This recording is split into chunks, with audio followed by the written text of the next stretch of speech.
Magandang araw sa inyong lahat, Baitang Walo. At sana naman ay nasa mabuting kalagayan kayo ngayon, no? At class, bago tayo magsisimula sa ating klase, ay magkakaroon muna tayo ng prayer o maikling panalangin. Sa ngalan ng Ama, ng Anak, ng Espiritu Santo. Amen. O God, the Creator of the heavens and the universe, you are worthy of our praises. In you alone, we pray and submit ourselves, for we are nothing without you. We humbly ask for your forgiveness and mercy. Dear Lord, we gather here today with the intent of doing good in thy name. Okay, sa ngalan ng Ama, ng Anak, ng Espiritu Santo. Amen. Again, magandang araw sa inyong lahat, Baitang Walo. Okay, alam ko na maganda inyong araw ngayon, no? Dahil nakikita ko na masaya ang inyong mga mukha. Okay, ngayon naman class, para sa ating pagtala ng mga lumiban, ay meron dito no, na QR code, kailangan nyo itong i-scan at ipapaskill ko rin ito sa ating Google Classroom para malaman ko no, kung sino nga ba ang mga tumingin sa video na ito. Okay. Alright, so narito ang ating alituntunin sa klase. Una, siguraduhin naka-join sa Google Meet bago magsimula ang klase. Pangalawa, manatalihing nakamute habang nagsasalita ang guro. Mag-unmute lamang kung mayroon kayong mga katanungan. Susunod, kapag oras ng talakayan, ituon ang inyong buong atensyon at makinig ng mabuti para hindi na magtatanong, no? At susunod, subukang magsalita ng wikang Filipino kapag sasagot o mayroong katanungan. Ngayon naman, para sa ating maikling balik-aral, magkakaroon tayo ng aktibidad. Yun ay tinatawag na Be Happy, Be Smart. Okay, paano gagawin ito? Ito, hahatiin ang klase sa 4 na pangkat. Diba? Mayroon na kayong mga permanenteng pangkat. So, yun na yun. May ibibigay na 10 katanungan na may kaugnayan sa nakaraang aralin. Pagkatapos basahin ang tanong, sisimula ng tagapamagitan ang pagbilang ng 5 segundo o 3 segundo lamang ito. No, habang nagbibilang, magpapasya kayo kung ano nga ba ang tamang sagot. Okay. Alright. Susunod, kapag matapos ang pagbilang, dapat paunahan ito. Isulat ang sagot sa chat box. Number 5, bawat tamang sagot ay may kantumbas na 1 puntos. At pang-6, pangkat na may pinakamaraming puntos, pagtatapos ng laro ay idideklara bilang Be Smart Champion. Alright, sa susunod, okay, ito ang inyong permanenteng pangkat. Sa pangkat 1, pangkat pangalawa, pangkat 3, pangkat 4. So, ito ay pangkatan class. Okay, susunod. Okay. Isipin na lang natin na kayo ay nagkaroon na ng pagpaplano sa binigay na handouts ng guro. Okay, ngayon ay tutungo na tayo sa ating activity. Una, sino nga ba ang maglalakbay mula sa Morocco na kilala sa kanyang malalayong paglalakbay sa Asia? Okay, kailangan nyo isulat ang anong grupo kayo at ang inyong sagot. Okay? Okay. So, 1, 2, 3, start. Okay, nakikita ko dito si Aliyah. Sinabi niya na ang sagot daw si IBN Batuta. Meron din si Marco Polo. Meron din nagsagot ng Marco Polo. Si Anonat.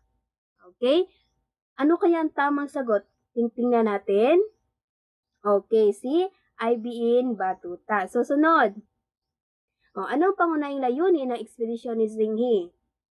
Okay, 1, 2, 3, start. Okay, may nag-comment dito na group pangkat 2, si Esma. Sinabi niya, letter D daw ang kanilang sagot. Palakasin ang kalakalan at diplomasiya. Okay, tingnan natin kung tama nga ba siya. Alright, so tama. No, palakasin ang kalakalan at diplomasiya. Susunod. Isa sa pinakamakapangyarihang imperyo sa India mula ika-16 hanggang 18 na siglo. Ano kaya ito? Okay, may nakikita ako sa pangkat-4 na yung nagsasagot na.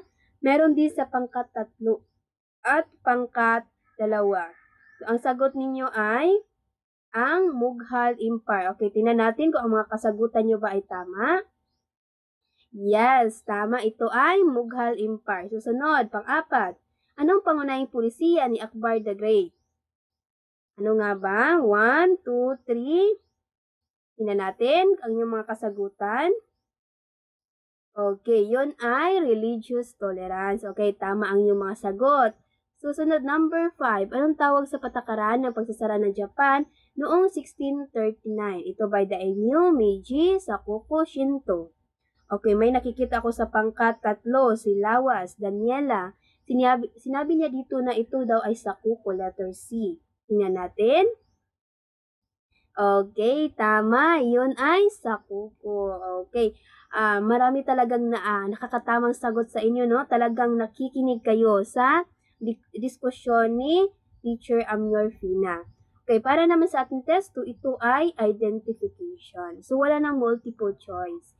Isusulat nyo na ang inyong mga sagot dito. Number 1. Okay, anong siglo nagsimula ang panahon ng paggalugad at kolonyalismo? And 3, 2, 1, answer. Okay, sinabi dito ni Ninyo Allen, ika-15 siglo sa group 1. Sa group 2 naman, dito sinabi ni Viana na mula sa pangalawa, sinabi dito ika-17. Okay, tingnan natin kung anong tamang sagot. Yun ay ika-15 siglo. So, so tama ang pangkat-1. Susunod. Anong bansa ang pinayagan ng Japan na makipagkalakalan sa ilalim ng Sakoku? Ano kaya ito? Alright. How about ang pangkat-3 or pangkat-3? Si Anunat. Okay, sinabi dito ni Anunat ay ang Dutch at Chinese daw. Okay, at how about the others group? Okay, sinabi ni Bunda dito na ang China lang daw. Okay, tingnan natin kung anong tamang sagot. Okay, ang sagot ay Dutch at Chinese. So, tama ang sagot, Dutch at Chinese. Susunod. Sino ang nagpatupad ng Sakoku? Sino kaya? Okay. Okay, meron ako nakikita sagot dito. Alright. So, tingnan natin kung tama ba yung mga kasagutan. Okay, si Tokugawa Shogunati. Pang-4, anong tanyag na gusali na pinagawa noong panahon ng Mughal Empire? Wow, meron ng sagot. Sagot nila ay Taj Mahal. So, pareho kayo mga sagot Taj Mahal. Tingnan natin kung Taj Mahal ba ang tamang sagot. Yes, yun ay Taj Mahal. Panghuli, sino ang namuno sa 7 ekspedisyon ng pandagat ng Ming Dynasty? Okay, sino kaya? Okay, may nakikita ako nagsasabi na Zheng-he. Si Zheng-he nga ba? Okay, magaling. Yun si Zheng-he. Okay, paano naman sa ating pamantayang panglinalaman? Basahin. Okay, maraming salamat. Ito naman sa ating pamantayan sa pagganap. Okay, maraming salamat. Sa kasanayang pampagkatuto. Okay, narito. At layuning pampagkatuto. Okay, maraming salamat sa pagbabasa. At panghuli. Okay, maraming salamat. At para naman sa ating aktibidad ngayon, na tinatawag natin Frozen History or Paint Me a Picture. Okay. So, ano bang dapat gawin dito? Una, di ba mayroon na kayong permanenteng grupo, yun na yun. Ang bawat grupo ay magkaroon ng breakout room kung saan sila ay nagpaplano para sa aktibidad at babasa ng mga handouts na binigay. Mayroon lamang silang 10 minuto para sa talakayan at pagplano. Pagkatapos sa itinakdang oras, babalik na ang lahat sa main Google Meet upang ipagpatuloy ang susunod na bahagi ng gawain. Okay, mayroon lamang kayong 15 segundo para ipakita ang frozen picture. Okay? Okay, sa pagpili ng sitwasyon o bansa, bubunot ako ng papel kung saan may nakasulat na bansa, no? Sumakop sa Amerika. At ang susunod na magpa-perform ay ang group 4, 3, 2, 1. Ang mga pangkat na nagpe-perform sa screen ay bawal gumalaw pagkatapos ng 15 segundo. At mayroon itong masusuwang puntos kung ito ay lalabag. Pipili ang kinatawan ng bawat grupo na magpapaliwanag sa eksena at kahalagahan nito. Okay, naintindihan ba, class? Okay. Ngayon, bibigyan ko kayo ng oras para makapag-isip, no, sa binigay ko na handouts. At para naman sa ating pamantayan class, pamantayan sa pagtataya ito, kalinawan sa pagganap 3 points, pagkamalikhain meron kayong 2 points, pagkakaisa ng grupo 2 points, at kaugnayan sa aralin ay 3 points. Okay. Sige, magsisimula na ba tayo? Okay, magsisimula tayo sa group 4. Okay, bubunot ako dito, meron akong papel dito, no? Bubunot ako kung ano ang mga grupo, ano ang mga bansa na kanilang ipapakita, no? Nung pag-usbong. Okay, bubunot ako para sa group 4. Dito ay nabubunot ko ang Spain. So, ano bang mga bansa or ano bang mga pangyayari nung umusbong ang Spain sa Amerika? Magbibilang ako ng 3. Okay. Sige, iisipin na lang natin na ang group 4 ay pinapakita nila ay ang pagdating ni Christopher Columbus sa Amerika, no? Pagdating ni Christopher Columbus sa Central America at Caribbean. Okay. Sa group 3 naman, ito ay ang pagdating ni Pedro Alvarez Cabral sa baybayin ng Brazil. At pangalawa naman, pangalawa, ito ay ang pagdating ng French explorer, no? French explorer sa St. Lawrence River. At ang huli naman ay sa England, no?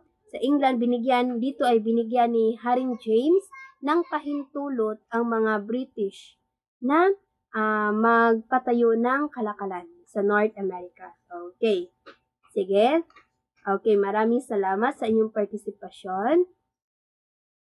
Para naman sa ating pamprosesong tanong, so ano kaya mga bansa sa Europe ang sumakop sa kontinenteng Amerika? Okay? Alright, may nakikita akong mga sagot dito. France, yes. Kasali ang France doon. Okay, Spain. Oo, kasali doon. Okay, so class, ang mga bansa sumakop sa kontinenteng Amerika ay ang Spain, una, Portugal, sumunod. Susunod naman ay France, England, and Netherlands ang pinaka-huli. Alright. Para sa pangalawa, bakit kinakailangan magpalawak ng teritoryo ang mga makapangyarihang bansa? Dahil class, gusto nila na maging mas makapangyarihan sila, mas mayaman at mas maimpluwensya sa buong daigdig. Kaya kailangan talaga nilang magpapalawak ng teritoryo. Susunod, anong pagkakaiba ng paraan ng pananakop ng Espanya at Portugal sa Amerika? Meron ba kayong mga ideya? Okay, so may nakikita ako dito si Unico, sinabi niya na ang pamaraan na ginamit ng Espanya ay gumamit sila ng mga dahas. Yes, tama, gumamit sila mga dahas or force, no? At encomienda system. At sa Portugal naman daw, gumagamit sila ng kalakalan at pakikipag-ugnayan sa mga katutubo. Yes, tama ang iyong sagot, no? Maraming salamat. Ito ang ating tatalakayin, panahon ng imperialismo, pag-usbong ng mga imperyo ng Europe, no, sa Amerika at pagpasok ng imperialistang estado. Meron akong katanungan sa inyo class, kung mawawala ba ang karaniwang daan patungo sa inyong paaralan, pipiliin mo bang sumuko o maghanap ng bagong daan na may mas maraming oportunidad? Okay, nakikita ko dito sa chat box na may nagsasabi na hahanap daw sila ng bagong daan patungo sa paaralan. Yes, tama, no? So, yan ang mga nangyari class ng mga Europeo nung bumagsak ang Constantinople. Dahil class, ang Constantinople, ito ang daanan ng mga Europeo sa kanilang kalakalan patungo sa Asya. So, ito rin ang panahon na nais nila na magkaroon ng sariling ng ruta, no? Bagong ruta patungong Asya. At kung makikita nyo class, iyan ang Rebolusyong Industrial. Ito ang panahon ng paggamit ng makina. So makikita nyo, no? Marami na dito mga malalaking makina. Ito ay nagmula sa England. At dahil dito sa Rebolusyong Industrial, naging madali na ang pamumuhay ng mga tao, naging mabilis ang produksyon. So, okay. Susunod, okay, ang mga pag-usbong ng mga imperyo sa Amerika. Unang umusbong sa Amerika ay ang Spain. Nagsimula ang kolonisasyon ng Spain nung dumating si Christopher Columbus sa Caribbean at Central America. At para maiwasan ang digmaan ng Portugal at Spain, dito pumagit na si Pope Alexander VI, hinati niya ang mundo na para sa ang Portugal ay para sa silangang bahagi at sa kanluran ng bahagi ay para sa Spain. Okay. So yan ay nabuuan Treaty of Tordesillas. Pagkatapos nun, dito sinakop ni Hernan Cortez ang Aztec Empire na ngayon ay Mexico. Pagkatapos ni Hernan Cortez, dito sinakop na naman ni Francisco Pizarro ang Inca Empire na ngayon ay Peru. Pagkatapos doon, pinairal nila ang encomienda system. Ito ay sa pilitang pagtatrabaho ng mga katutubo kapalit ng proteksyon at Kristyanisasyon. At kung makikita nyo yan ang Spanish-American War. Dito ay natalo ang Spain at nawala ang kanilang huling kolonya sa Amerika. So ito ang kalayaan ng Amerika sa Spain. Ngayon naman sa Portugal tayo. Dito nagsimula ang kolonisasyon ng Portugal nung pagdating ni Pedro Alvares Cabral sa baybayin ng Brazil. Dito idiniklara niya na pagmamay-ari ito ng Portugal. Okay, nagdeklara siya na ang mga lupain ay para sa Portugal daw. Okay, dito naman ang simula ng kolonisasyon ng Portugal sa Brazil. Pinakilala ang sistema ng kapitanyas. Ito ay mga pribadong pinuno ang namumuno sa o namamahala sa rehiyon. Yan ang kapitanyas. Noong 1807-1808, dito dahil sa pananakot ni Napoleon sa Portugal, lumipat ang monarkiyang Portuguese sa Brazil. 1825, formal na kinikilala ng Portugal ang kalayaan ng Brazil. Susunod naman sa France, ang pangatlong umusbong sa Amerika. Dito nagsimula ang kanilang kolonisasyon noong pagdating ni Jacques Cartier, unang French explorer na narating ang St. Lawrence River at kaya naman ito sinundan ni Samuel de Champlain at nagtatag din siya ng lungsod sa Quebec. Okay, kung makikita niyo class, ito ang French and Indian War. French laban sa Britain. So bakit ba itong tinatawag na French and Indian War? Dahil ang mga katutubong Indian, sila ay naging kakampi ng mga French, no, laban sa Spain. Natalo ang mga French sa Britain kaya nabuo ang Treaty of Paris kung saan ang mga kolonya ng France ay binigay nila sa Britain. Okay.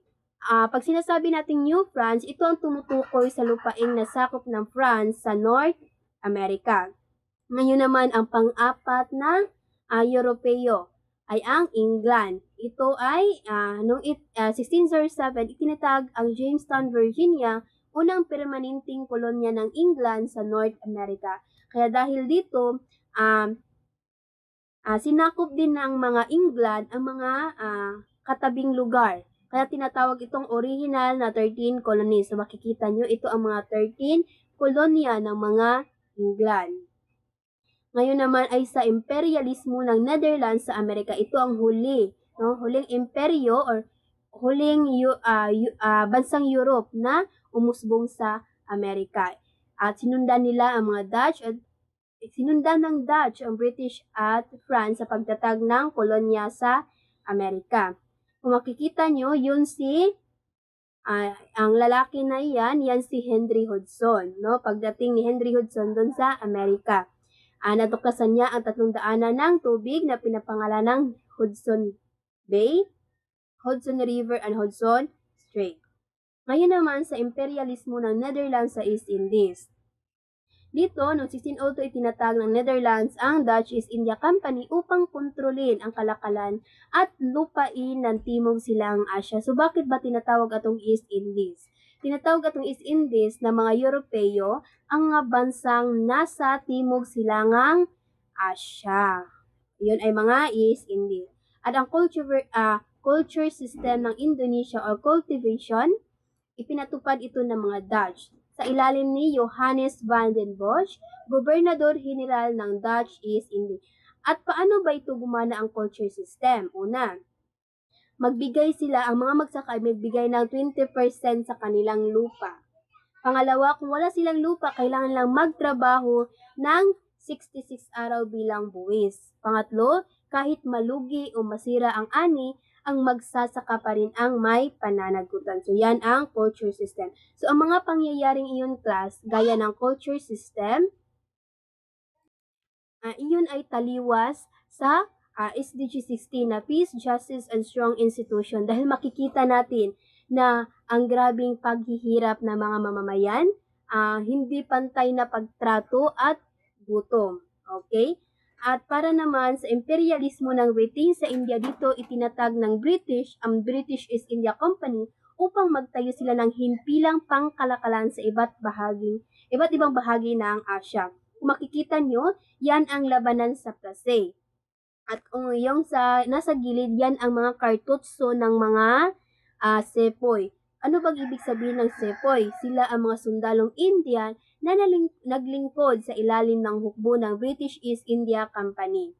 So, noong 1857, nagkaroon ng rebellion ng mga sepoy dahil sa iba't ibang dahilan. No? Mayroon silang iba't ibang dahilan kung bakit sila nag-alsa. Una, hindi pantay-pantay na pagtrato. Pangalawa, labis na pagtatrabaho. At pangatlo, ang pinakaugat sa lahat ay ang kanilang kartutso ay binigyan ng taba ng baboy at baka na siyang yun ay hindi pwede, no? Banal para sa mga Muslim at Indo. Okay. At dahil doon, no, dahil sa Sepoy Mutiny, pagkaroon ng pag-aalsa, pagkatapos na nagkaroon ng tuwirang pamamahala ng Britain sa India. Dito, nagkaroon ng pantay-pantay na pagtrato ang Hindu at Muslim. Nagwakas ang kapangyarihan ng British East India Company. At dito, naganap ang divide and conquer. Ibig sabihin, hati ng mga Britain ang Hindu at Muslim sa kanilang lahi, relihiyon, at antas na buhay. Okay. Ngayon naman ay ating tatalakayin ang pagpasok ng iba pang mga imperialistang estado. Una, imperialismo ng Russia. So kung makikita nyo sa kanyang lalaki, siya si Caesar Peter. Nabuo ang imperialismo ng Russia nung natalo nila ang Sweden. At gusto ni Caesar Peter na magkaroon ng makabago or moderno, no? Ang Russia, katulad ng iba pang ibang bansa sa Europe. Okay. Kagaya ni Caesar Peter, ito si Catherine II. Gusto din niya na magkaroon ng makabago ang Russia. Okay? Mas maunlad. So, ginawa din niya doon, nagsulong siya ng mga moderno. Okay, susunod. Para naman sa imperialismo ng Italy, naging estado lamang ang Italy noong 1861, kaya nahuli ito sa kolonisasyon. At sa panahon iyon, nasakop ng ibang bansa ang mayayamang lupain sa Asia at Amerika. So, nahuli ang Italy. At ito ang sphere of influence. Ibig sabihin, halimbawa na lamang ng sphere of influence. Halimbawa ay ang Italy, mayroon siyang eksklusibong karapatan sa Africa. So, mayroon siyang eksklusibong karapatan. Yan ang sphere of influence. At gaya din ng Italy, ito ang Germany ay nahuli rin sila sa kolonyalismo. Ngunit, sila ay enter, no, sa okay, so sumali pa rin sila sa Scramble for Africa. Ibig sabihin, ito ay pandaliang pananako. Alright. Okay, para naman sa imperialismo ng United States, sumakop sila nung ika-19 na siglo hanggang ika-20 na siglo. Dito ay sa pamagitan ng pag-angkin ng mga teritoryo, mga yaman. Okay, dito naganap ang digmaang Spanish-America noong 1898 dahil gustong palayain ng US ang Cuba mula sa Spain. Pagkatapos ng panalo, naging panalo ang US, diba? Naging kolonya ng US ang Pilipinas, Guam, Puerto Rico at Cuba. Kaya tayo nasakop ng mga Amerikano. Okay, susunod. Open door policy. So ito ang tinatag ng United States. Ibig sabihin ng lahat ng kalakalan ay bukas, no? Para sa lahat. Lahat ng kalakalan sa China ay bukas para sa lahat. Yan ang open door policy. Ang panghuli naman ay ang imperialismo ng Japan. Ang layunin nila ay maging makapangyarihan tulad ng bansang Europeo at magkaroon ng sariling kolonya. So anong ginawa nila? Mayroong digmaan sa China at Japanese. Dito natalo nila ang China. So panalo ang Japanese. Susunod naman, digma ang Russia at Japanese. Panalo na naman ang Japanese. Pagkatapos doon, sinakop ng Japan ang Korea, inalis nito ang kalayaan ng mga Korean. At noong 1930, sinakop nila ang Manchuria na hilagang silangang bahagi ng China. Matapos ang Mukden Incident. Okay, sa Greater East India Co-Prosperity Sphere, ito ay kunwari na pagkakaisa ng mga bansa sa Asia, ngunit ito pala ay para palawakin, no, ang kanilang kapangyarihan sa Japan. So yan ang Greater East Asia Co-Prosperity Sphere. At para naman sa ating aktibidad ngayon, na timeline ng imperialismo, ito ay ipapaskill ko lamang sa Google Classroom. Ito ay pangkatan. So sasagutan nyo ito ng pangkatan. So maaring isa lamang, no, representative lamang sa inyong grupo na magpapasa at isulat doon kung sino ang mga kagrupo. So hindi na kailangan na explain nyo pa ito, no? Isulat nyo lang dito kung ano, halimbawa, mga pangyayari, date. Ilagay nyo doon kung ano bang nangyayari sa petsa na yan. Okay? So, ganun lang. So, magbibigay ako ng, pwede kayo na lang, no? Kayo lang gagawa sa inyong Canva, ilalagay nyo lang ng timeline ng imperialismo mula sa pagalugad or pag-usbong ng mga Europeo hanggang sa pagdating ng imperialistang bansa na Japan. So, yun lamang ilalagay nyo sa inyong timeline. Okay, narito.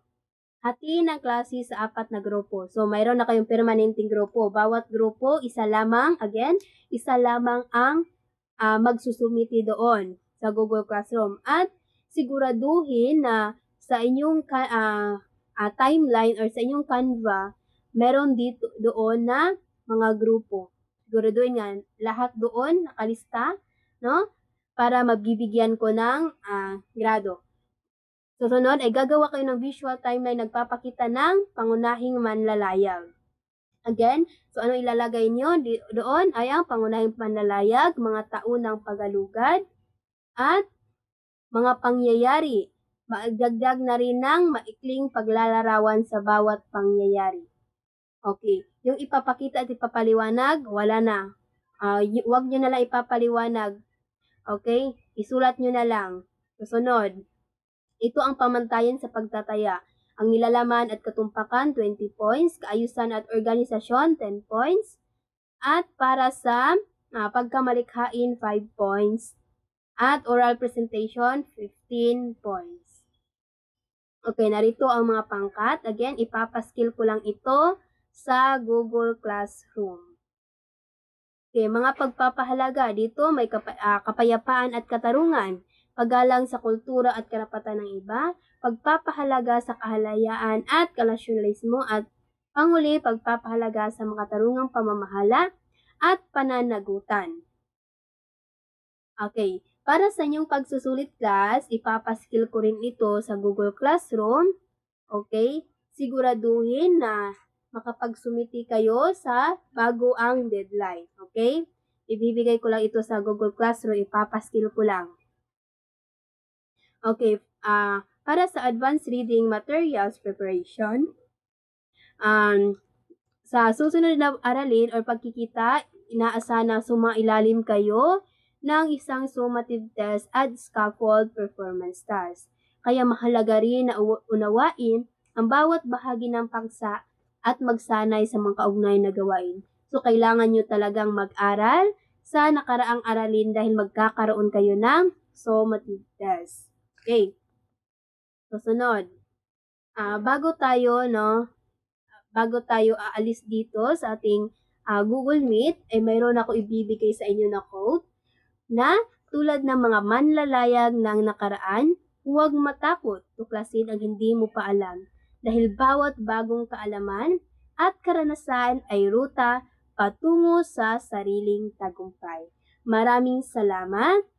Baitang 8, sana naman ay may natutunan kayo ngayon sa akin. Okay? Maraming salamat and goodbye.